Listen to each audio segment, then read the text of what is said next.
Welcome to the Reverse Mortgage Podcast. I'm Bill Gross at Bill Gross Probate.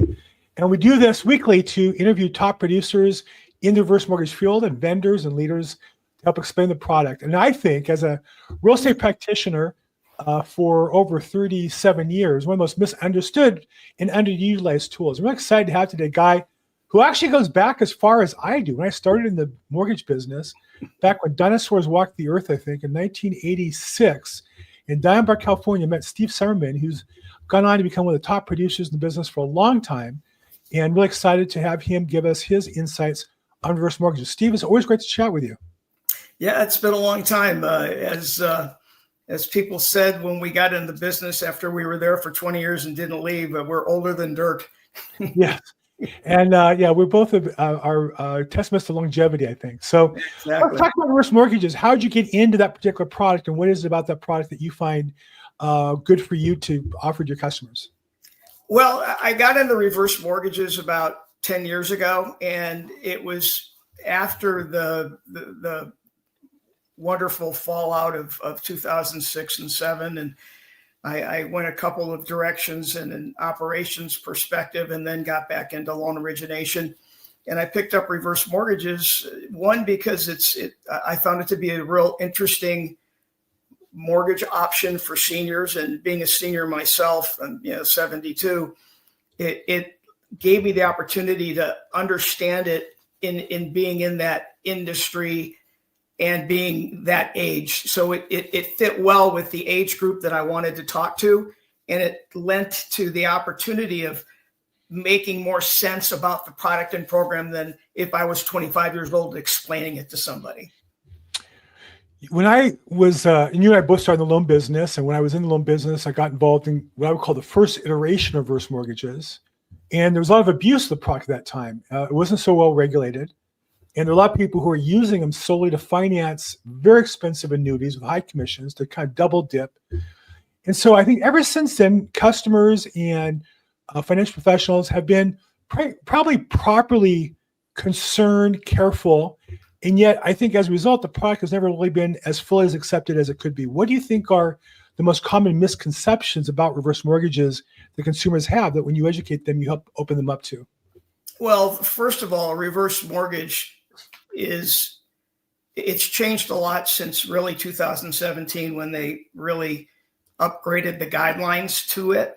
Mm-hmm. And it more likens itself to a forward FHA loan, as a reverse mortgage is an FHA loan governed by HUD.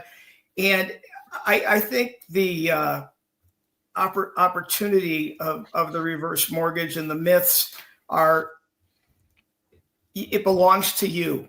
It's a mortgage that you take out, you take title to it. It doesn't belong to the bank. It doesn't belong to an institution. You hold title to it. If you have a trust or a will, it goes to your heirs.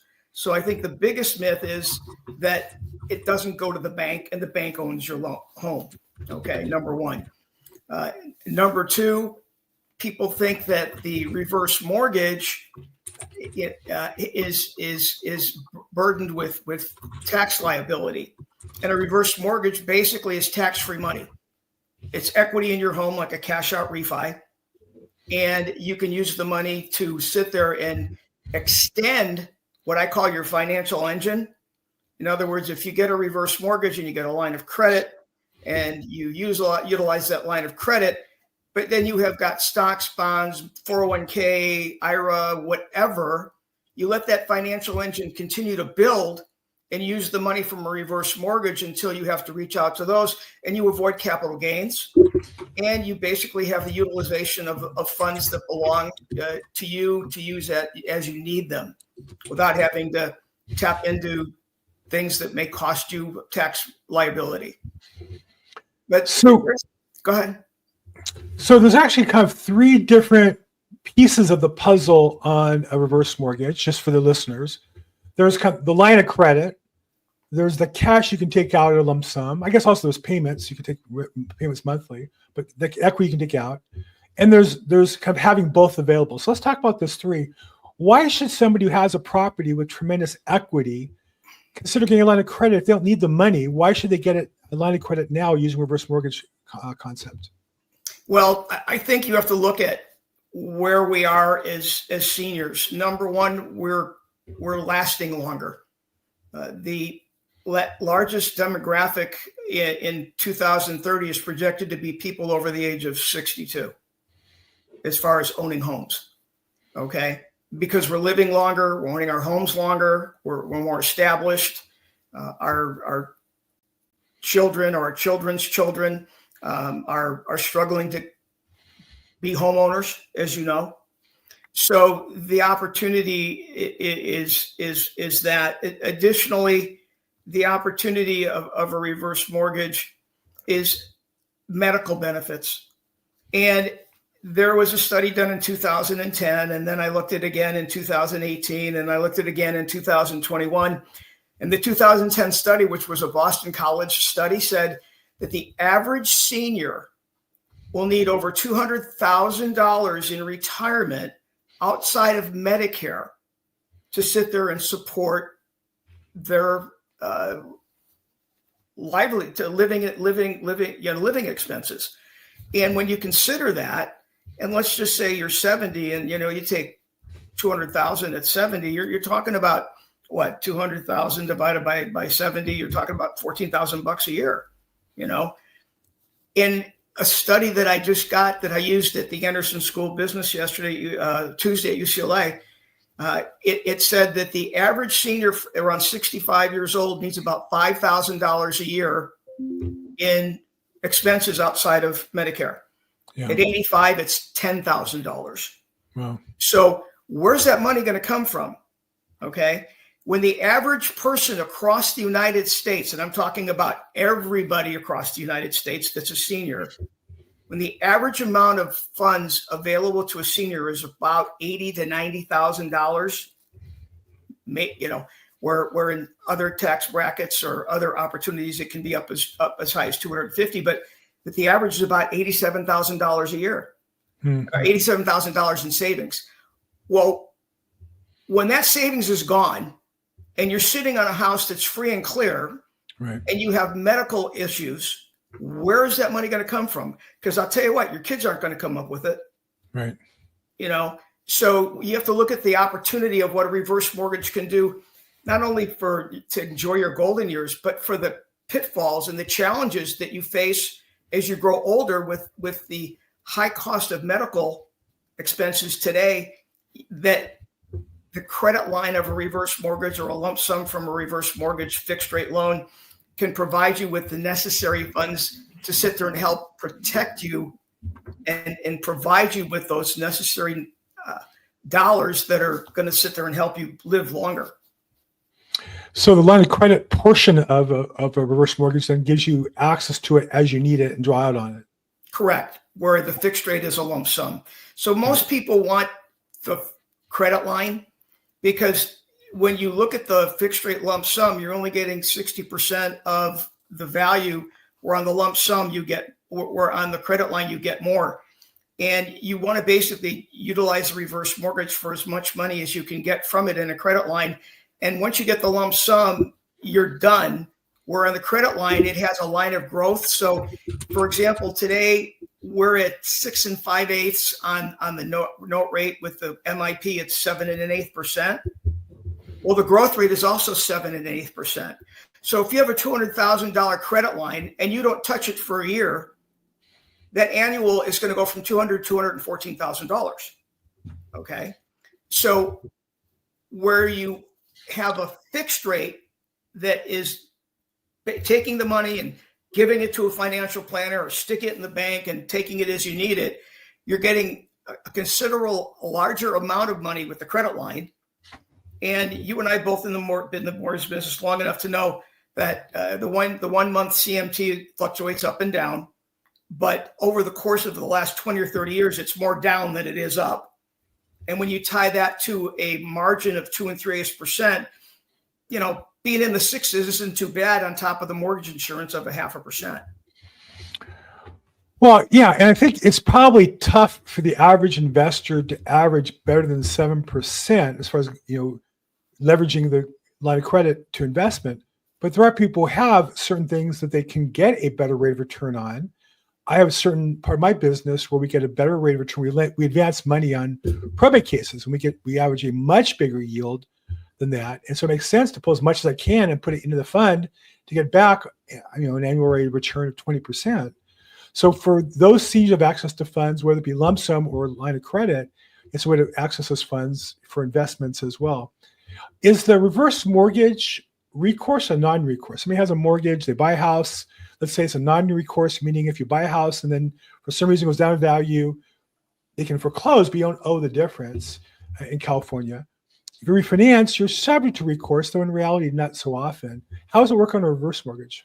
All reverse mortgage loans, including the jumbo proprietary loans, are non-recourse loans. It's a big advantage. So what that means is the appraised value or the loan amount, whichever is less, is what gets paid off. And part of the recourse feature is they reduce the mortgage amount by 5% to give the heirs the funds necessary to refinance or sell the home.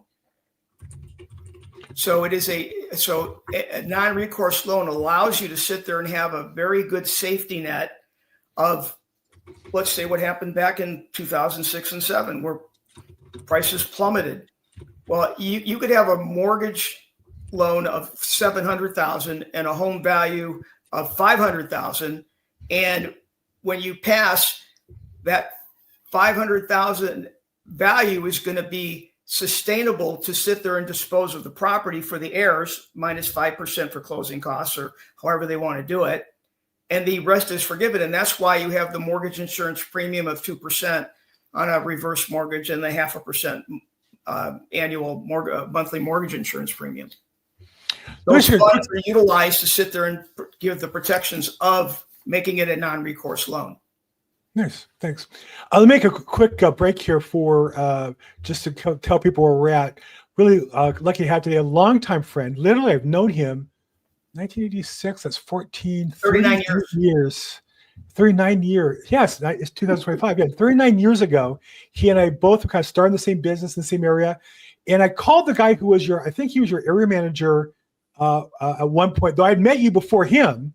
And I remember I called him, and he sent me an email about something. I said, hey, I'm looking for somebody who knows reverse mortgages real well. And he mentioned your name. I said, I know Steve Somerman. I knew him before you were in the business. So I've known Steve for quite a while. He's with PRMG, which is Paramount Residential, one of the largest mortgage companies in the country, very well known. He's the branch manager, or I guess technically the sales team lead in the Corona office, but services reverse mortgages all over California, and I imagine with your company throughout the country. And there's his contact information as well. So I'm glad to have him on the call today. And this is the Reverse Mortgage Podcast. I'm Bill Gross. We do this and have updates every week. But we also have a Facebook group. If you want to come in, we'd love to have you. We're kind of just getting this started. I've done the same thing in my probate group, where if you have reverse mortgage content you want to post, if you're an attorney or a loan originator, feel free to post your content there, as long as it's related to reverse mortgages directly, or looking for referrals for either attorneys or lenders or real estate agents, feel free to post that information there as well. So to get back to it, reverse mortgages we're talking about with Steve Somerman. One of the most common problems I get into as a probate-related real estate agent are people who took out a mortgage, often reverse mortgage, and they at some point took a property out of a trust because it was easier, forgot to put it back in the trust, somebody dies, now you have a whole probate potential problem, particularly here in California. So one question I have is, can somebody who holds their property in a trust take the reverse mortgage and still keep the property titled in the trust? I would suggest, and I'm not an attorney, that it lends to exactly what you just said. I tell people, if you don't have a will or a trust that can pass your property on to your heirs and you pass on, you're stuck with probate. And what is it? 8.5% of the proceeds go back to the state of California. Could be more. Could be more. Could be a lot more. It's brutal. You think a trust or a will is going to cost you $1,200 to $1,500 to do a simple trust or a will? Maybe $2,000. But you know what? It's a heck of a lot less than what you're going to deal with probate. And let's look at what happened in the COVID years with probate. Right. I mean, it took people 2 years, right, almost longer, to sit there and get through the probate courts because they were so backed up because of what happened with COVID. It was crazy. I had like 20 escrows waiting for court approval that all canceled with no date in sight. Now it turned out they got rescheduled in most cases 3-6 months later, but it was a nightmare working through all that. So if you already have a trust, can you do the mortgage and keep the trust, or do you need Yes, to do I do a lot I prefer to do the reverse mortgage in the trust, in the name of the trust, or we have a living will. It always works out better. And I prefer to have them take title in the trust because it gives the heirs and the senior the safety net and the comfort knowing that their assets protected. Yeah, if you have a reverse mortgage originator who says you have to take it out, call Steve, because really, to take it out and put it back in is inherently a risk. Well, it's a risk, and you're giving the wrong information. It's bad signals. That's somebody you shouldn't be working with. Unfortunately, that's 100%. 100%. And second, I'm a little bit on a campaign. I'm not sure you know about this, Steve, but I do in Probate Weekly, and I also do Estate Planning Weekly, where I really encourage everybody who owns a house in California should have an estate plan. Most commonly, that's going to include a trust. Almost all will have a trust if you own property $500,000 or more. And so it's important, if you're going to do the reverse mortgage, do it at the same time. Don't hold things up. Move quickly. Get the trust done. Get the reverse mortgage done at the same time, because that way your mortgage is recorded with title insurance in the trust rather than finishing the reverse mortgage and doing it later. Now, if you're already doing the mortgage, yes, do it later. But ideal is to keep it in the trust, get the reverse mortgage done, and have the title insurance on it. And then the other thing I always encourage people is, if you have a trust, make sure you get your insurance updated to include the trust as well. Especially, we're finding in California, insurance companies are trying to find ways to weasel out of payoffs. And one is by saying, hey, we made the policy to Joe and Mary, not to the Joe and Mary Trust. And they're trying to test that legally. I think they'll lose, but why give them a chance? Make sure if you have a property, make sure you get the insurance either in the trust or get the trust as an additional insured. Yeah, and that's a simple phone call. Simple phone call. There's no excuse not to do it. In fact, back to your point, Steve, if your attorney doesn't tell you to do that, when you do the trust, you got the wrong trust attorney. I'm telling you, because it costs nothing and it's a little bit of extra safety. He could make the argument it's not necessary. Well, nothing's necessary if everything goes right. It's only necessary when something goes wrong. When all of LA burns down, let me tell you something. These insurance companies will look for any reason to delay get out. Yeah, no doubt about it. So, one of the questions I would have, I know that when people had reverse mortgage HELOCs, lines of credit, during the meltdown, and the properties went down below the value probably went below the balance of the mortgage, that people were protected. In essence, the reverse mortgage equity was safe in the hands of the homeowner, and the mortgage company couldn't do anything about it other than, sell the property at some point and get what they could out of it. Is the same true with fires? As long as you have proper insurance in case, I imagine it's the same case, that it's just another, having the access to the money would, if you took the money out, it's yours. What if you have a line of credit? Do the mortgage companies cancel lines of credit when the home is burned down? I imagine they must at some point. Well, I know. Well, I'm not sure about that, but I would say that the line of credit remains intact as long as the person is still living in the home as their primary residence, and they've at least lived in the home one day in the last 12 months, for example. Wow. But as far as if the house burns down, I would say that the reverse mortgage needs to be paid off through insurance, and then you're going to rebuild and or buy a new home with another reverse mortgage. Anybody listening to this, if you have a case where you had a reverse mortgage, a line of credit, or a regular line of credit, and the house burned down, I'd love to hear what the lender did. If they called the loan due and they're going to collect the payoff, or obviously if you get insurance, it's going to go first to the lender. But in the meantime, what happens? And so if you happen to have any information on that, please reach out to me. Give me an update. I'm just trying to collect. But you bring up another point that is an advantage of a reverse mortgage. Where on a forward mortgage, you have a home equity line of credit that you're making payments on, and then that home line of credit is going to be good for 10 years, and then the payback is 20. Right. That's normal. Where on a reverse mortgage, your line of credit not only is forever until it's gone, it grows for the unused portion. So, when you compare a HELOC versus a home equity line of credit on a reverse mortgage, it's total opposite ends. Well, also the companies that were doing HELOCs, home equity lines of credit, forward normal ones 10 years ago aren't doing them today. So they're not rewriting their loans. Whereas, like you say, if you have a reverse mortgage line of credit, it's for the rest of your life. So that is a big advantage. I really hadn't thought about that. And how uncomfortable it is. I've had customers call me, I'm sure you have as well, who, after 10 years of a line of credit, they're going to call it due.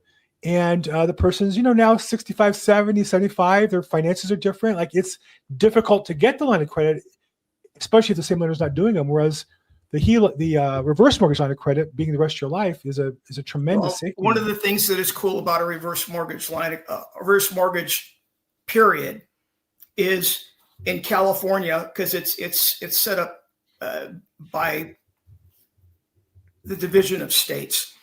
In California, one person only needs $589 a month to qualify for a reverse mortgage. And that $589 is determined by taking their installment and credit card debt, minus their taxes, insurance, and HOA dues on their home if they have HOA dues, property maintenance. All right. And then 14 cents a square foot by the size of the home. So if you have a 2,000 square foot home, that's $280. Wow. As long as you have $589 left for a reverse mortgage, $998 for a couple, $1,030 for 3 people or more, you qualify for a reverse mortgage. In the forward mortgage world, you have to have a debt ratio at least today with DU. If you're at a 44 front end and a 49 back end, you're going to get approved. But seniors don't have that kind of money, and it's difficult for them to sit there and afford that kind of payment. Right. Yeah, no, good point.